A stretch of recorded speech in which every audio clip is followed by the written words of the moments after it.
tends to have more value these days. And of course, your authentication servers are the keys to your kingdom. These will give you a good central base of what activity is occurring across your network and the times and locations from which the activity is originating. For example, Windows logs. I'll take a minute to talk about these because this is, let's face it, the reality is Windows still dominates the marketplace. So let's talk a little bit of specifics on how to cull through a Windows log, the event logs, to actually look for indicators. That's a summary slide that'll be, it was going to pick this up, I believe they're making this downloadable. But let's take a specific example. One of the most problematic things I see in networks to this day, it just makes me shake my head, and this is still going on, but it is, local administrator passwords. So in typical networks, you will have your domain. The domain has the domain controllers, that holds the keys to the kingdom. All of the domain-wide usernames and passwords are stored there. The credentials are valid anywhere in the domain.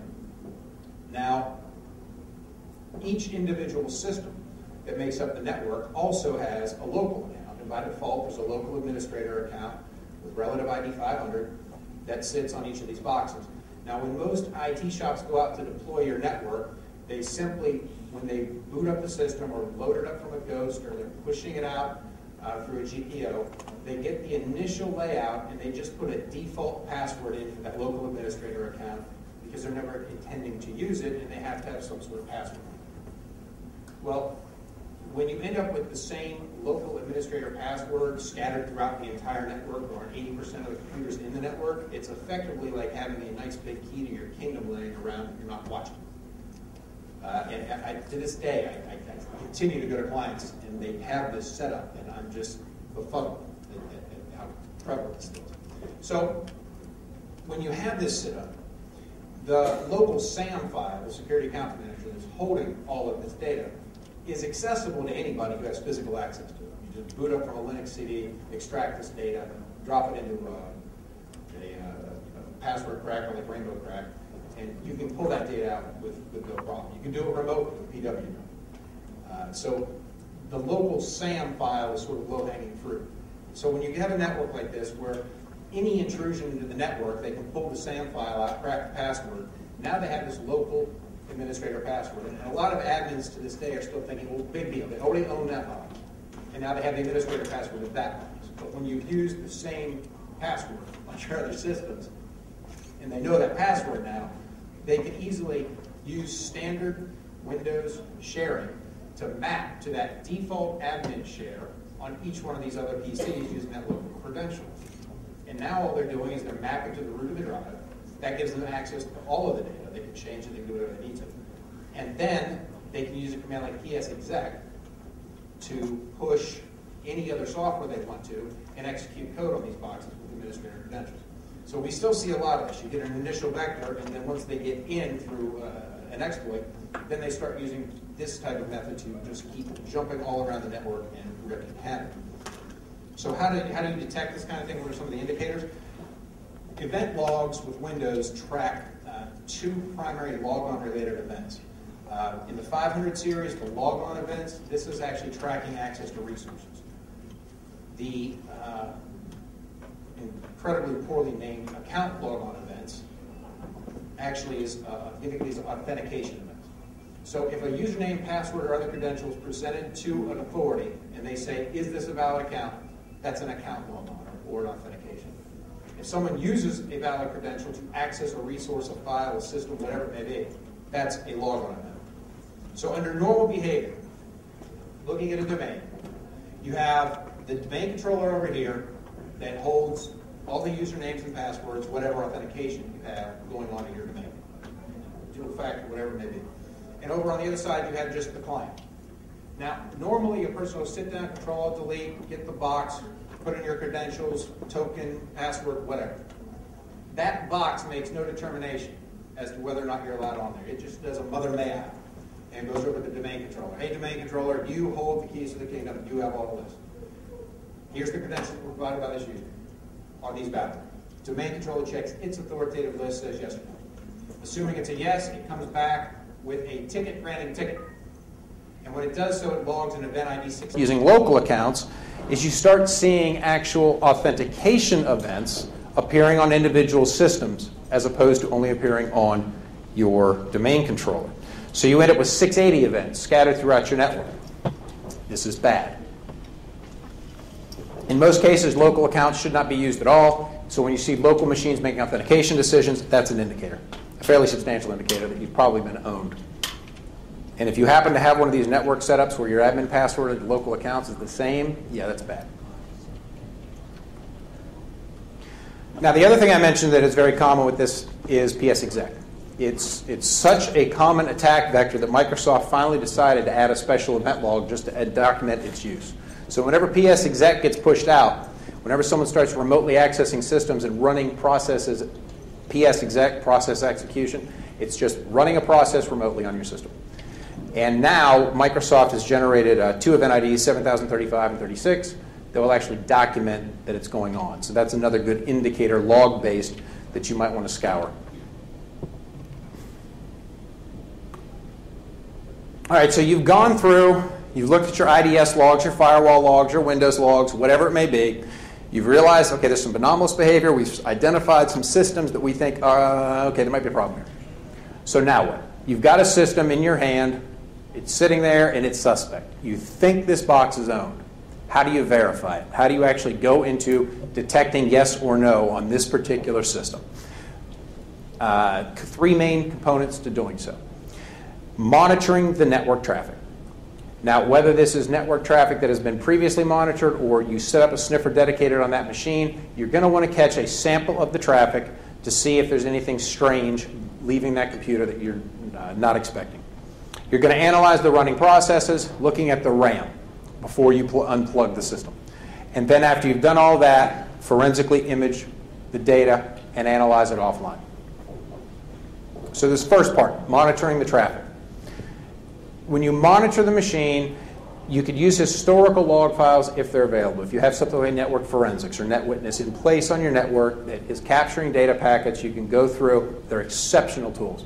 They can log data, archive it for a period of time, full packet capture with metadata extracted out as well, so you can do very quick queries looking for, once you've identified it, an infected system will beacon to the following IP address.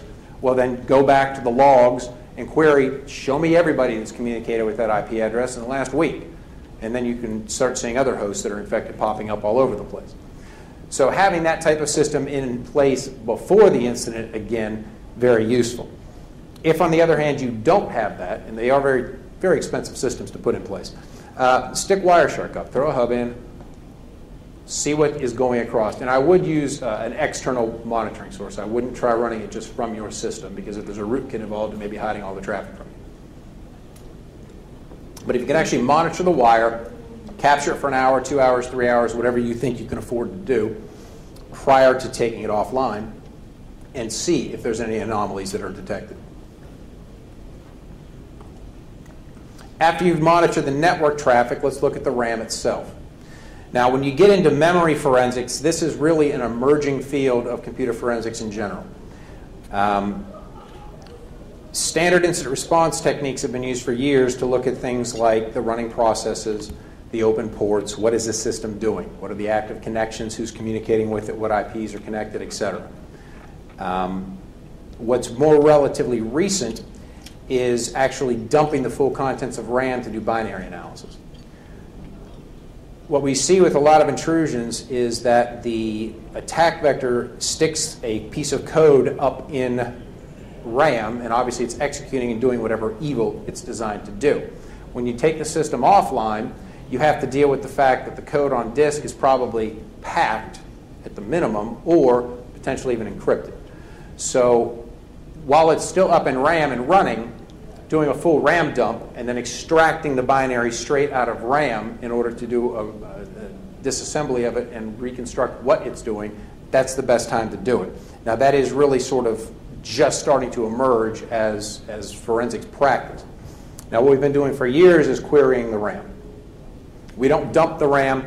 We ask the system using standard tools to give us information, interpreted information, about what's running on the system, what ports are open, data that's stored only in RAM.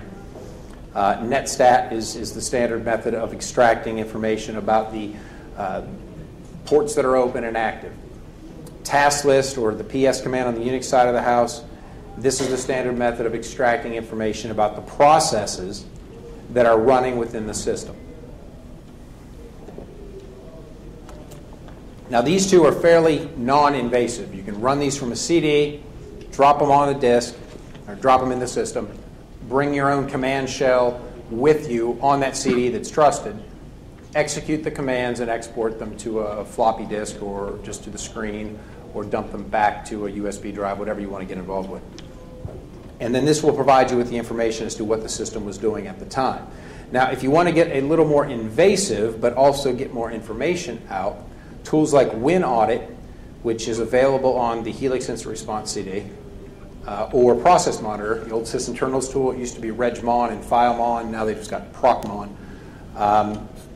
You can install those on the system and let them run. Now, again, you're altering a lot more data on the system, but at the same time, you're getting a lot more information back out from these reports. They're fairly in-depth. We'll look at a WinAudit, some samples from a WinAudit report here in a minute.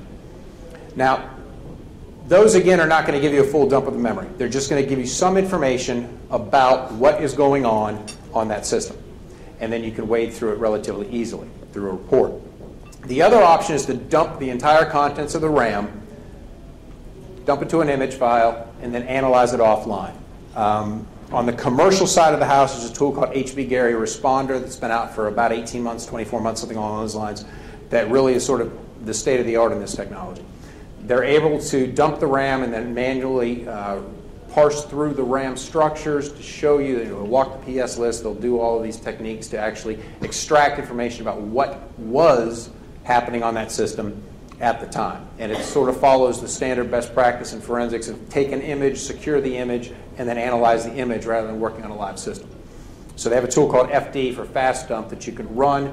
It pushes out the data, dumps it to external media, and then their responder tool is able to go through and actually break it back out, parse out the structures, and will even allow you to pull the binaries right out of the RAM image file, the RAM dump, and then reverse them so that you can see what's going on at the time.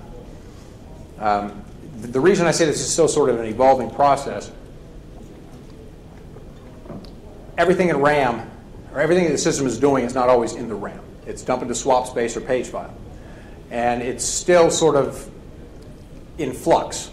When data's been dumped to page file, reconstructing the page file, putting it back into a virtual memory space so that everything can be extracted and interpreted correctly, the technology is not 100% there yet. So querying the RAM, I'd say, is still sort of where most instant response is at. Dumping the RAM is coming. So what are you looking for either way, whether you dump it or you query it? Some of the names, the names of the services, the names of the files that are running can be very informative. For example, why are the two up there of interest? The SVDC host and SVC host. Why is that an obvious clue? Yeah, it's spelled wrong. What's it trying to look like?